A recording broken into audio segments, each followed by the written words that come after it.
नमस्कार, मी संजना खंडारे.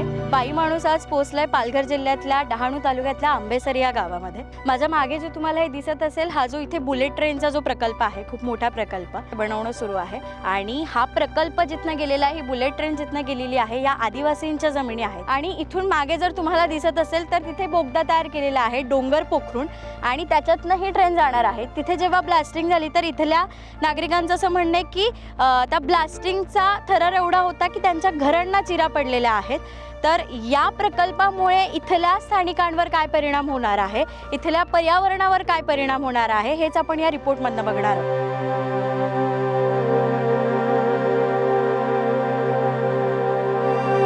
इथे आम्ही स्थानिक राहणार आहे आणि इकडनं आमच्या घराजवळनंच प्रोजेक्ट गेला बुलेट ट्रेनचा.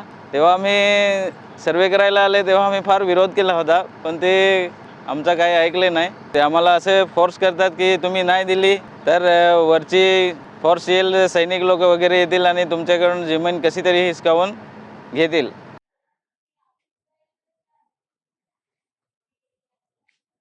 ही बुलेट ट्रेन जिथनं गेलेली आहे तिथून फक्त 10 ते 15 मीटर अंतर असेल. त्या 15 मीटर अंतरावर हे घर आहे. त्यांच्या घरात आम्ही आहोत आणि अक्षरशः तुम्ही बघू शकता इथे या घरांना पूर्ण चिरा पडलेल्या आहेत. आणि अशाच चिरांनी हे बघा इथे असा बांबू लावलेला आहे. हा याच्यासाठी की कधी पण ती भिंत पडू शकते. इथे ते स्वयंपाक वगैरे बनवतात आणि गॅस बघत असेल, गॅसच्या नंतर इथली भांडी बघत असेल, या सगळ्यांवर धुळीचा थर चढलेला आहे.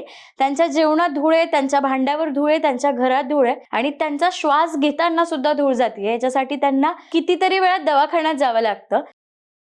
झाडा गेली, बाथरूम होते, पडवे तिकडचे होते, ते सगळा गेला. त्याचा मोबदला तुम्हाला नाही दिला.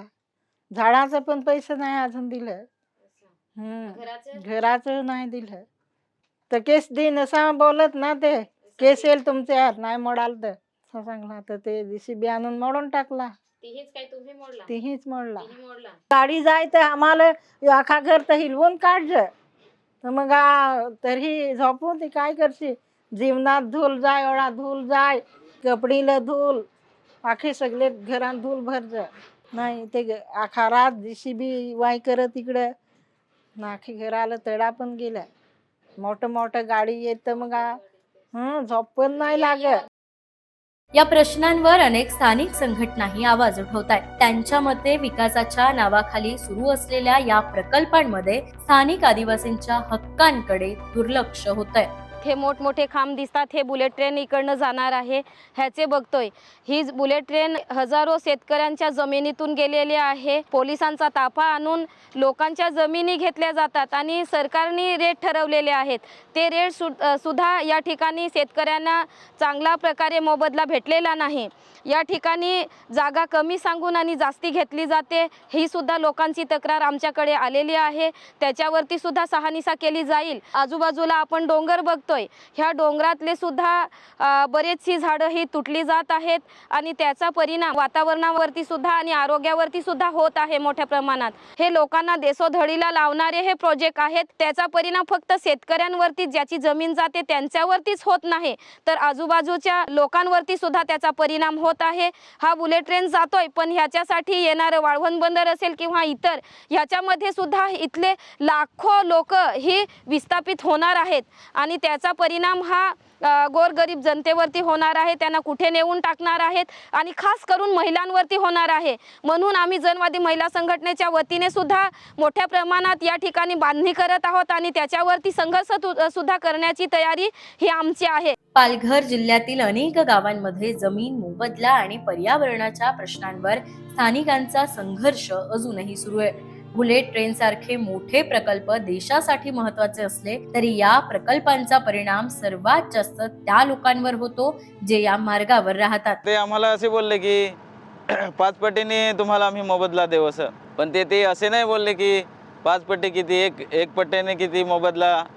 ते आम्हाला काय असं बोलले नाही, डायरेक्ट 5 पटीने मोबदला भेटेल असं बोलले. आणि तेवढे ते मोबदला बोललेले तेवढा आमच्या लोकांना मोबदला भेटला नाही. आम्हाला 30% मोबदला दिला आणि दुसरा 17% शेठ लोकांना मोबदला भेटला.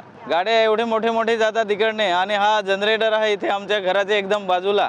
ह्याचा एवढे रात्रंदिवस आम्हाला एवढा त्रास होतो की झोप पण रात्री लागत नाही. देश वेगाने पुढे जातोय. बुलेट ट्रेन सारखे मोठे प्रकल्प उभे राहतात, पण या वेगाच्या शर्यतीत जमीन गमावणाऱ्या या आदिवासी कुटुंबांचं भविष्य तरी काय? मोबदला, पुनर्वसन आणि सुरक्षिततेच्या प्रश्नांची उत्तरं स्थानिकांना नेमकी कधी मिळणार? आणि सर्वात मोठा प्रश्न म्हणजे विकासाच्या या प्रवासात स्थानिकांचा आवाज खरोखरच ऐकला जातोय का? बाई माणूससाठी कॅमेरा पर्सन कोमल ठुंबरे सोबत मी संजना खंडारे, पालघर.